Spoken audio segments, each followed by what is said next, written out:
Hello and welcome to another edition of Here's the Pitch, sponsored by Masses Restaurants. There's 5 locations in St. Louis. STLmasses.com is their website. Go there, find out all the specials. They're open. They're doing curbside. Whatever you want, they're there for you. And they're very excited that I've been doing some of these Howard Stern interviews, some of these staff members. We had KC on a couple times ago. We had Stuttering John, Steve Grillo. And they said, hey, who else can you get? And I said, let me take a look. And so I went through the Rolodex of people that I wanted to talk to, and the next one on that list is my guest today, Doug Goodstein.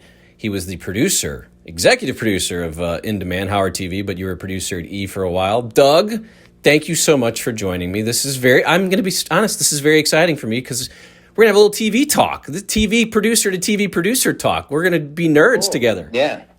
Well, thanks for having me. I just want to know, was I the next on the list, or did you go through 40 people on the list to get to me and say, finally, someone answered my email? Well, High Pitch Eric said no. Jeff the Drunk doesn't have any sort of communication, so you were the next after those two.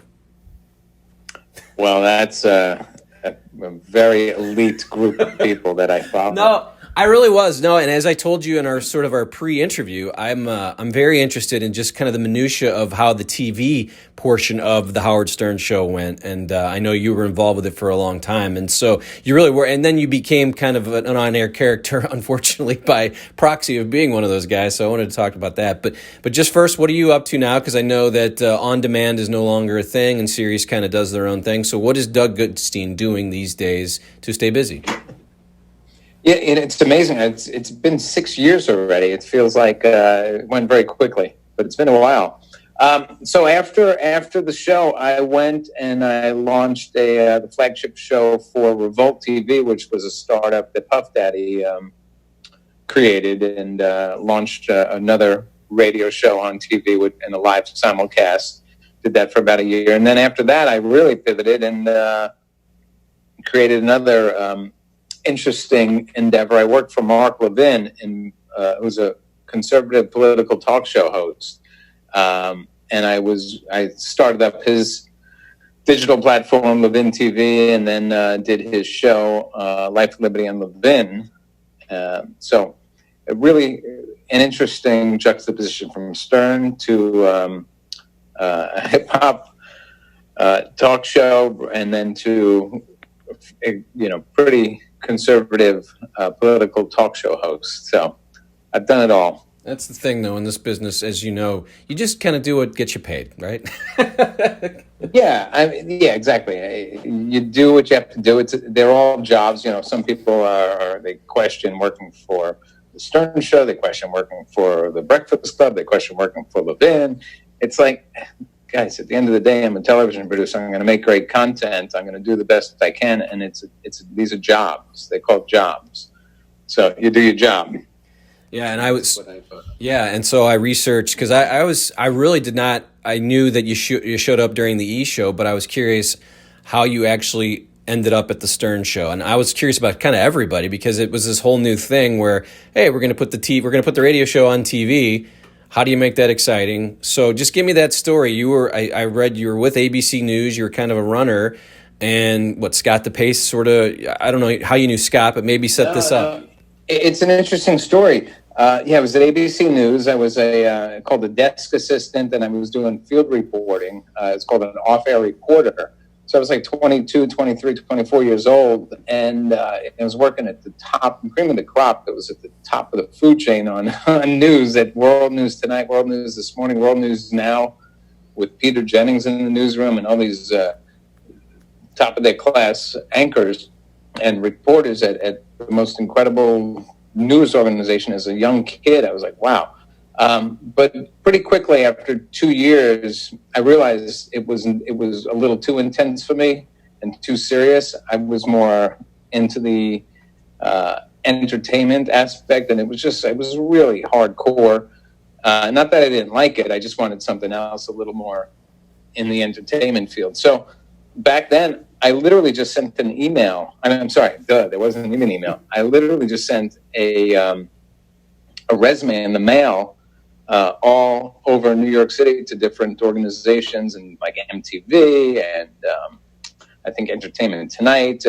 the right places. And there was a company called E Entertainment Television that I didn't really know much about. They were just starting up. And I get a call back on the phone, not an email back, because there was no email, from a guy named Scott Eisinger. And Scott and I, coincidentally, about 2 weeks after about 2 days after I graduated college, I worked freelance for a film production company that, long story short, Scott Eisinger also worked for that same film director.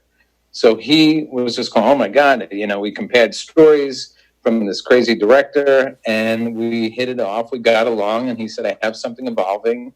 And we met, and then sure enough, what was evolving was the Stern Show on E. And the rest is history. He hired me. I was associate producer. I worked my way up the food chain and lasted there for 19 years. Yeah. So when you get this call, like, what did you think you'd be doing? And then what did you end up? I know they did a lot of outside shoots. You did a lot of stuff with Hank the Angry Dwarf, which I want to ask you about. But what was it sort of billed as to you? And then kind of what did it turn into before you became the executive producer later on? Yeah, well, when I started, when I started at the E! Show, it was just myself, Mike Ganji, Robin Radzinski, and Scott Eisinger. And then, of course, a few people on the tech crew, which is Scott DePace and guy we called Gump and an engineer. And that was it. It was like 7 or 8 of us. And so it was really doing everything and anything. Everything. I mean, Ganji and I would run out and we'd get props. We'd do shoots. We'd help produce studio segments. We'd help with bits, anything and everything. The rights and clearances, producing shows, everything. It was just so few of us. We did it all. It was such a great learning experience and such a great place to evolve. Yeah, so, I mean, a lot of it on E! was just showing 20 minutes of the show. I mean, I remember they kind of tried to turn these things around maybe 2 days later, 3 days later, and after a while, it was like, let's just save the best stuff, make it good. But just tell me a little bit about trying to whittle down, you know how Howard is. He does like a 2-hour thing on something that is hilarious, and you try to make it 20 minutes. Yeah, it was tricky. It was very tricky because, again, when we were editing that show way back then, it was on tape. So we would have to go into the edit bays, tape to tape, and create the shows. It wasn't this digital world where you just put it into a computer and you just, you tweak and you trim. It was like we were cutting in edit bays with tape. So it was very challenging to get to that 22 minutes and 30 seconds, I think was the timing of the E! Show. It had to be exact, obviously, with very specific commercial breaks. It was tricky, but yeah, I mean, for the most part, Howard's interviews at that point, early on in the E! Show days, they were sort of formulaic, where they were for the most part, like 30 to 40 minutes. I know now he evolved into doing much longer interviews. But then it was pretty much like, we usually had source material that was about 30 or 40 minutes. So yeah, it always sucked. You never really want to edit out stuff in an interview. You want to sort of let it go. But the format didn't present itself. So we had to trim out a decent amount of stuff. And if it was really good and it was 44 minutes, let's say, we would go into 2 parts. So when do you realize, as you're doing this job, that, I'm going to be part of this show? He's going to yell at me. He's going to come at me. He's going to come at the pace. I remember, you mentioned Gump. I remember Gump being on one of the E! shows. That's what's so funny is I just remember back. So when did you realize, he's going after Baba Booey. Now he's going after Jackie. What did I do? Now Ganji's getting it. I'm coming next. When did you realize that being part of the TV crew was going to be, I'm going to be part of the show now? Yeah, I was, I guess, a little naive at the very beginning because it's like, I'm a behind the scenes guy. He's not going to care about me. But I don't know how long it was. It was probably a few weeks before I made it onto the air, and I was like, oh boy, game on. But yeah, I mean, I was not expecting to be on, but as you become more associated with the show and friendly with everyone on the show and just a part of the family or the team there, just everything. You couldn't do anything. I mean, you could walk in the hall and just, scratch your nose, and next thing you know, you're on the air because Doug was picking his nose in the hallway, and then you defend it, and then it just escalates. The more you defend yourself or the more you sort of fight back, it just became you just exacerbate the inevitable, which is it just always evolved into something that is something as innocent as just scratching your cheek could become fodder. I watched as I prepared, as I do for these. I watched this clip where I guess did a documentary on how they put the show together, and Howard obviously played it on the air, and it's Scott, Eisinger, and DePace, and Gange, and then Grillo even gets interviewed, and I mean everything they say, Howard stops the tape and he goes, "Is this what it sounds like?" And he made a bit out of this documentary, and I had to think, man, what would I say if I was Scott Eisinger trying not to have Howard? There's no winning. I mean, he's like, "Oh, you guys just shoot me." But it became this bit. He always figured out a way to make a bit out of everybody. I think that's why the show's great too. Especially back then, anybody that came in contact was in the line of fire. I guess it had to be hard to do your job when you're like, all right, I want to do this right, but I don't want to be called into the principal's office at 7 a.m.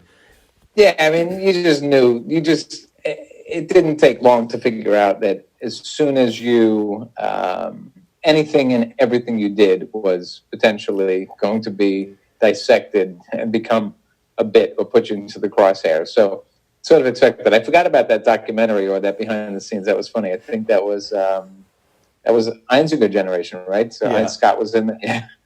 Yeah, I do remember that now. That was funny. Yeah, I was like just kind of can't win. That's a scenario you just can't. How could you win that? You're talking about how hard work and everything you're doing, and he's just gonna he's just gonna play up on that and be like, oh yeah, that's grounds for getting ridiculed. There's a scene in the documentary where Gary is standing talking with Eisinger and DePace. You might have been in there too, and Gange, and they're all huddled around Howard's. This is at the new studio. And Gary's like, so we're going to have 3 people, and Gary's trying to produce, and Howard's just kind of nodding, and you could tell this was set up for the show. It just was so hilarious because they're trying to make some sort of 22-minute, here's a behind the scenes thing on the guy that does the show who doesn't really want the documentary done on him. That's why, again, it's funny to me. You got, so as a producer, because I'll get into the executive producer area, because when I read about that, just seeing what you did there was amazing, but I know that you got to become friendly, become basically Hank the Angry Drunk's handler, Hank the Angry Dwarf. Hank the Angry Drunken Dwarf. Yes. And you're like, became his handler, right? So how does he come to the show? Because then he's like a major character on the show, and you're kind of taking him around for different bits. And just tell me a little bit about, because we love Hank. Yeah. Well, the way that evolved is that, remember, he won, or Howard set up the Sexiest Man Alive contest from People magazine. So Hank was a character on the show at that point, I think for maybe a year or not even. And it just blew up, and he became the sexiest man alive, beating out Brad Pitt and Leonardo DiCaprio. And Hank, I knew Hank. I wasn't like buddies with him. We never really spoke off the air, but he came to me a few times. He's like, hey, I got a call for a bit. I guess he just felt like he could go to me as a resource, and he just started asking me questions. And I said, well, I don't think you're going to get into a contract negotiation for a guy that wants to book you. So I said, let me make the phone call for you. I'll do it as a favor. And that's how it started. I remember I did the first one as a favor for him, and I got him booked. And then I lined him up with some people or someone to chaperone him. And then all of a sudden, when he won that contest, his phone didn't stop ringing. And then, of course, with Hank, he didn't know what the hell to do. He didn't really have anyone. And he was comfortable with what I did the first time. And he just said, could you answer this call? Could you help me out? Could you help me? I said, whoa, there's actually something here with this magnitude of interest and booking. So I said, you want me to do these for you? So it was a little weird, getting involved with someone from the show in a different capacity. But it was fun. I took care of him. He made a lot of money. He had fun. He had a lot of fun. And, I would set him up with chaperones. I didn't really travel with him too much. Sometimes I did, and it was always an adventure. And, that's how that evolved. It was as simple as just him not knowing what the heck to do. And then I spoke to his mom, I discussed, what do you want to do here? She didn't want to stop booking him. So I took it over. You have any favorite memories that come back when you think about some of these travels or some of these things that Hank was doing. Is all I can think of is some of the things he did on the show. But you had some behind the scenes. Yeah, it was fun. He was just such a good guy. He had obviously the persona that people knew on the air, and he played that up. But he was just he actually was a quiet, really nice, smart guy. He was just this awesome dude. But when he drank the booze, it was a whole different story, and he just became the character. But off the air, he was very different. He was really nice. He was really caring. He was really sincere. He really was a nice person. Yeah. People were surprised when I told him that. I'm like, oh my God, he wasn't always angry and belligerent the whole time. I'm like, not really. No, not really. He was actually pretty calm. It's fun as you're telling these stories about him. I'm thinking about him, and it just makes me laugh because the one that always stands out to me was when he had the rock and roll trivia with Gary, and he's literally taking the bottle. Howard asks a question, Buffalo Springfield, and he's just nailing these answers, and Gary's like, I can't beat him. I mean, he's a savant, and it was like you find this little thing, this trait that he has. But he was amazing. He's like the first, I think, Whack Packer that really I understood like how funny the Whack Pack was. Like High Pitch Eric, I understood, but this guy was like just so different. And of course, he was a dwarf. He had all these things about him that were great, and that's what funny. He was really fun. Not only smart and incredible with the trivia, he was funny, smart, and in the crazy state that he was in so many times, he had his still had his wits about him, and still was able to answer questions when he was like completely annihilated. So I was like, there's no way he can answer trivia when he's this drunk, and then boom, like that, split second he would get the answer. So I loved it. How much like control does Howard have over this TV show? I mean, he's doing this radio show 5 hours a day. Does he always come into the editing room? I mean, does he see the last edit? Can he be that involved with everything that's going on? And I'm kind of getting into the in-demand days too, because now you're putting out content hours at a time. I mean, he can't see everything. So how does he kind of control what's going out? With the E! Show and with Howard TV, there became certain autonomy after he felt comfortable. And with the E! Show, it was pretty quickly. I mean, there was very, very few times I could recall where we had to like run the show by him. It was pretty much if there was anything to question or there was concern about anything, it would just be a quick conversation after the show or an email or a call that Robin or Scott at that time would make and say, hey, do you want this in? Do you want this out? But it was very few and far between. And with Howard TV at that point, the comfort level was so great. It was really almost fully autonomous. If we obviously wanted to create a new show or a new series or a new one-off special, I would run everything by him and get his approval before we did anything and went into production. There was a lot of autonomy, especially with the in-demand shows. It just, if there was anything, really special and new or fresh or questionable, we would obviously edit that out. But for the most part, it was autonomy with that TV crew. And if there was anything that really was extreme or, really uncertain, few and far between when we would run stuff by Howard directly to get an approval or an answer.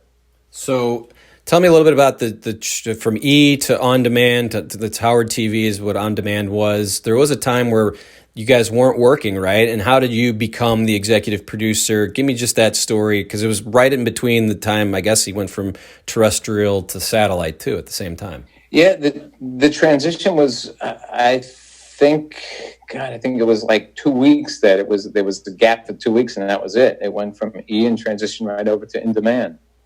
So that was pretty wild, because obviously the show was no longer in production on E! And then the whole formula changed where it was a subscription video on demand service. So it started out with me and Ganji, where we went into that library and started categorizing how we're going to have these categories on the menu on demand.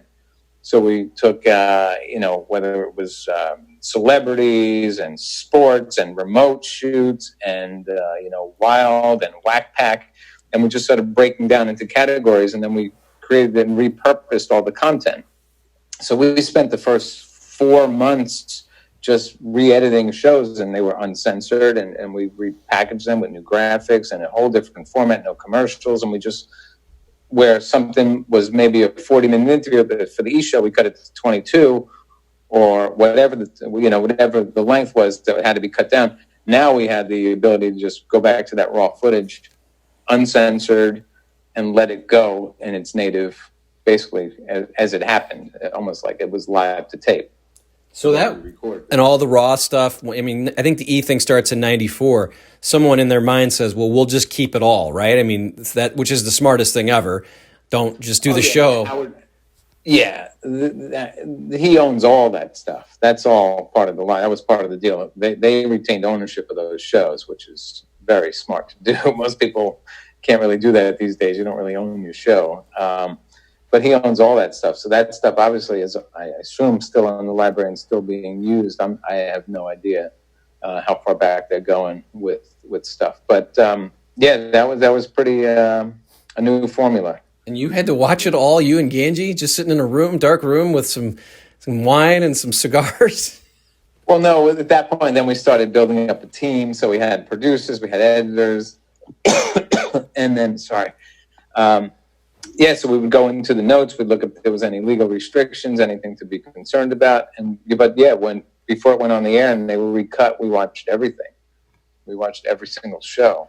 And I think we launched In Demand with like 50 hours or 50 different episodes before we even started it serious. Yeah, my cable company didn't have it. I was so pissed. I had to find some fans to send me some of the, I have to see this. I have to just, and there was fans out there just, that's what's crazy. And that's before YouTube. So this is the only way you could see it is if you didn't have on demand, you had to find a fan that would send it to you. And I had this guy up in Alton, Illinois. It was awesome that he didn't have to pay for it. He put it on DVDs. I still have them.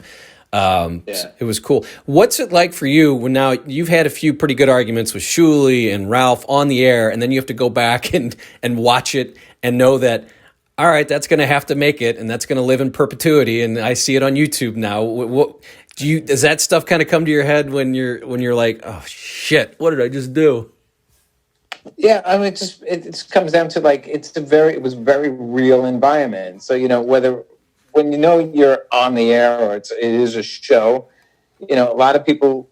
What made that show so interesting and unique is that it was people were real raw, and it was real emotions, and it was real fights, and it was real arguments, and it was just, you almost forgot sometimes. A lot of people would come off the air and be like, oh my God, what the hell just happened here?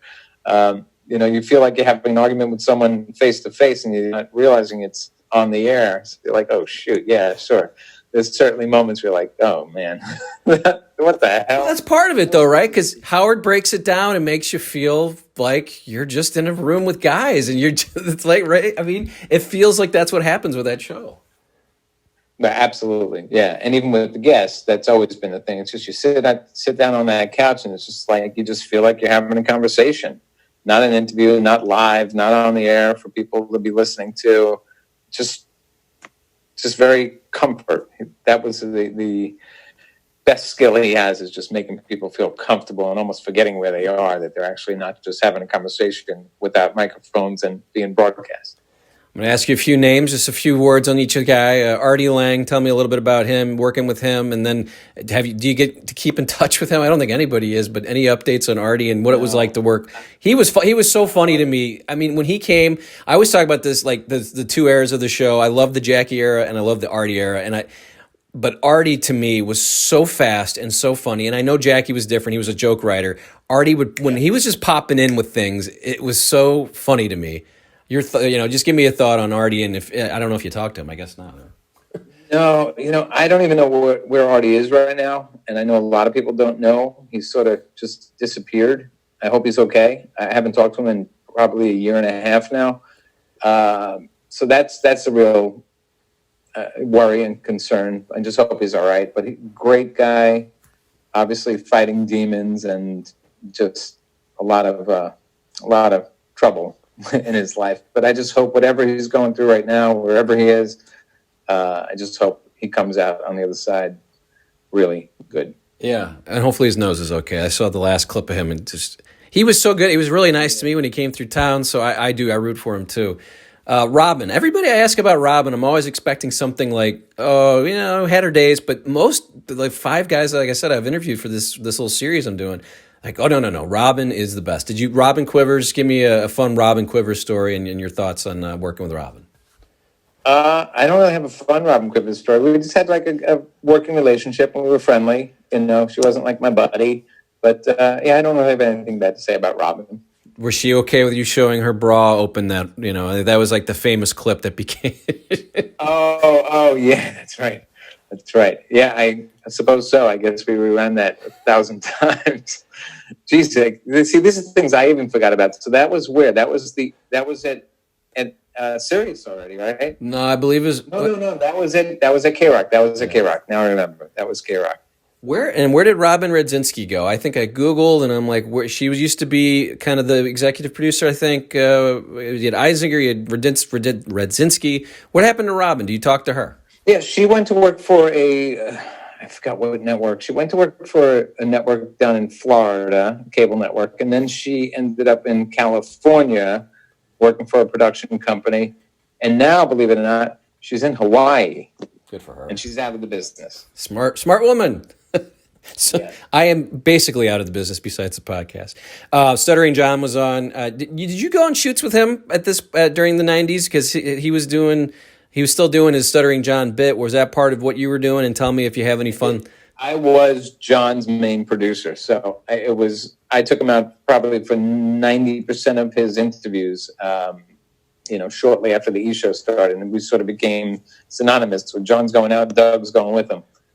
Those were amazing. I mean, that was, talk about kamikaze, talk about crazy, talk about like adrenaline rushes. Those were the days we went out before this whole, before there was these security measures that are in place that sort of halted what we were able to do. But those were fun shoots. They were crazy. John was fearless. He was relentless. He was a kamikaze. He wouldn't stop at anything until he got the interview. And there wasn't really crazy concerns about getting arrested or getting stopped at security lines because a lot of these events we went to, there was so little security that's how we got it. Obviously, times have changed so substantially now, you couldn't even do it at, 1 iota close to what we did. But yeah, those were fun days. Again, what I loved about the Stern Show was that after some of these interviews, he would talk to Jackie about, well, here's some of the questions we were going to ask before the celebrity left. And I just imagine these meetings with Howard and Jackie and Fred and just having them talk. Well, let's ask Tommy Lasorda if he ever farted in the catcher's face. It's like, who thinks of these questions? And John's like, I'm going to ask. And then did you have a fart in the catcher's face? Yeah. That's fun. There were writers' meetings, and pretty much the whole staff can contribute. When there was an interview that was lined up, they would just send out a note and say, anyone want to contribute questions, you write questions. So, tons of people wrote questions, and then Howard would narrow them down into the top 10 or 15, and then John would go out with his list, and the rest is history. We usually got to 1 or 2 questions if we were lucky. That's hilarious. So tell me the minutia of that, just the writers' meetings. You said that everyone was, how many people, I guess a mass email goes out, and then what is it, Thursdays, I think they had the meetings or something like that. But did you actively go to these? Because it is kind of, you want to know what Howard's thinking because you want to produce ahead in your head. Hey, well, let's get that prop. Let's send John out or let's send a camera, right? Yeah. The staff meetings evolved where it was, I don't remember exactly when, but they evolved into big meetings with everyone. It was still during the K-Rock days, so it probably, I don't know exactly the time frame, but they were, when I started there, it was just like small meetings with the radio team, and then they evolved into bigger groups. Then it was the TV group, and the TV team was in the meetings, and everyone from the radio show, the interns were always in the meetings. It was the creative meetings. And everyone and anyone was able to speak and pitch and discuss ideas, and then you sort of developed ideas in these meetings, and some of them were just crazy and insane, and some were about guests. It was just, a real fun creative process. So how did it end? Because now I know Sirius is still putting out some of these clips, so I'm assuming Sirius kind of just took over the whole production company, but how did it end for you? I think the whole on-demand thing just kind of ended, right? And then how did you not end up staying there? What happened at the end there? It's a good question. It's a real good question, and that really pissed off a lot of people, and a lot of people are really still scratching their heads. But the contract ended at In Demand, which was we sort of knew was coming, and then just the way it actually was informed to us was little disheartening, a little confusing, a little surprising. It sort of happened on the air, where it was sort of a mistake made, where the announcement was made on the air before the staff actually knew. Sort of a misstep there. And without getting into the minutia, there was... Or was it? Someone screwed that up. Or was it? Someone screwed that up. Yeah. It was a miscommunication was the excuse. But that was strange. And then it just sort of ended, and it was strange. It was a weird way to end after such a long time with so many people that were so committed and loyal and dedicated to the show. Whatever. You just move on. I have just a couple. True colors came out, but I don't really know what happened. It's sort of people are just sort of scratching their heads still to this day. Well, we'll continue to scratch our heads. I think I know where you're talking about, but I have a couple more minutes with you. I appreciate this time that we've had to have our conversation that we're having. Do you have favorite moments? Like, do you have favorite show moments? When people, I know this is such a cliche question, but what 2-3 things come to mind when you think of your time, the 19 years that you spent there? Oh my God. I got to tell you, like, one of the hardest, it's sort of, I don't know if I could narrow it down to like 1 or 2 instances. I just love when Beetlejuice came on the show, and Beetlejuice interacting with anyone, Beetlejuice in his costumes, Beetlejuice just in a straight up interview, Beetlejuice pitching something. Just, he was so funny and so unique and so authentic, and not even knowing why he was funny, or, just, I like the Whack Pack.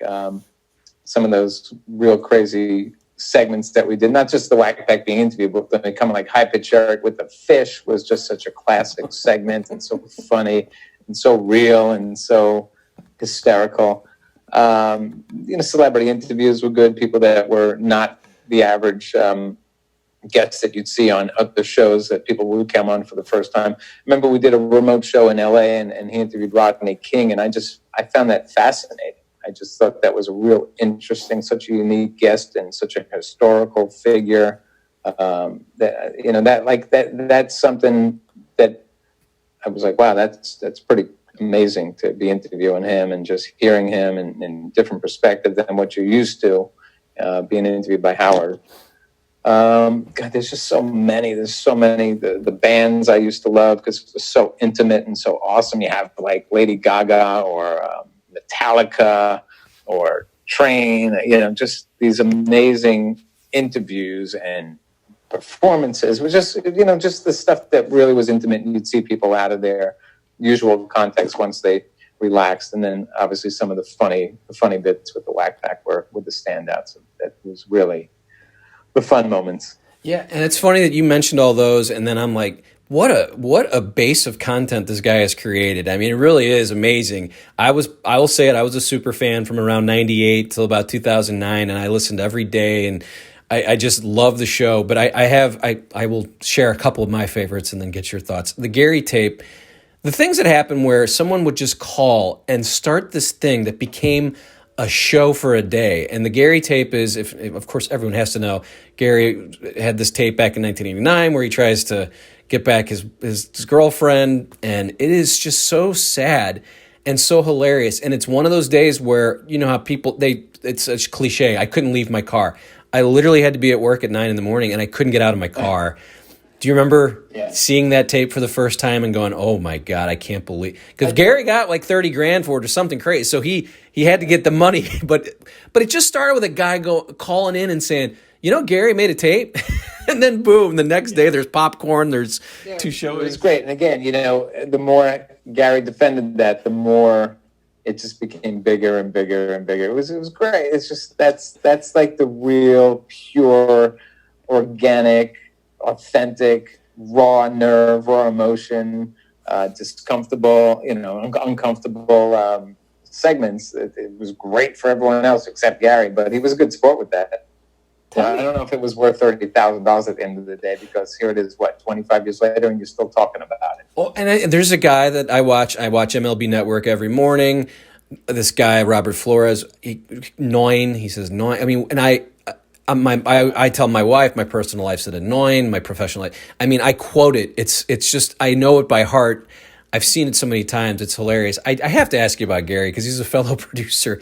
I mean, man, this guy has taken a licking, but he's going to end up retired with a nice big house. But tell me a little bit about Gary, working with him, and just, he takes so many lumps and he just keeps coming back. I mean, the pitch is another one of those where it literally went on for days. But tell me a little bit about your relationship with Gary.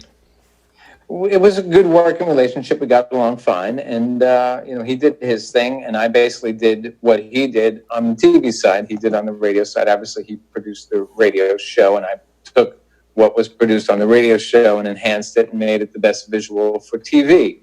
So we had a decent working relationship, and we just made the bits work. So if they were going to do a game show, obviously on radio you just need chairs, and that's pretty much it. But once you add the TV component, we would just work and create the synergy and go through the ideas, and then make sure what we had in mind was not over the top. But again, that became pretty autonomous too. They'd say, we're going to do the newlywed game or the newly weird game, whatever we called it.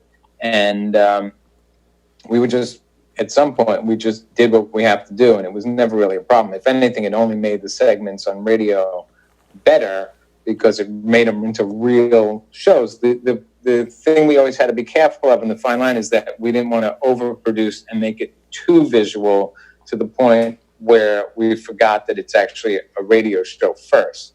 Because at the end of the day, people have to understand what they're listening to, not what they're watching, even though we were recording it for television and we're looking at it as a TV crew and producers. So that was the fine line. We always got to make sure we weren't going too over the top to the point where the visuals were going to interfere with what Howard needed to do on radio, if that makes sense. It does. But his abuse is warranted most times, I would say, right? The what? Howard's abuse of Baba Booey. I mean, it's been 30 years or so, but a lot of it is warranted, I would say. I'll just say it for myself. Yeah, he's always the punching bag. A lot of times he just walked right into things that just, and Howard's going to smell the blood like a shark. I appreciate your time, Doug. I don't know if there's anything you wanted to add. It's called Here's the Pitch. I let people pitch. Are we moving to Hawaii with Robin Radzinski someday, or what's going on? Anything we missed? That would be nice. That'd be nice. No, I don't really have a pitch. This was just a fun conversation. I told you, like, you hit it up, and the way you hit me up, I was just like, yeah, this sounds different. We'll give it a shot. Well, I appreciate it, and I know the fans here appreciate Doug Goodstein joining me here on Here's the Pitch. Again, the sponsor is Masses Restaurants. They were excited. I told them Doug Goodstein's coming on. They said, the producer of In Demand, HowardTv, I can't wait to hear his story. So stlmasses.com is the website for the restaurant in St. Louis. 5 locations. Check them out, and that's going to do it for today's show. I thank you for watching and listening, and we'll see you next time.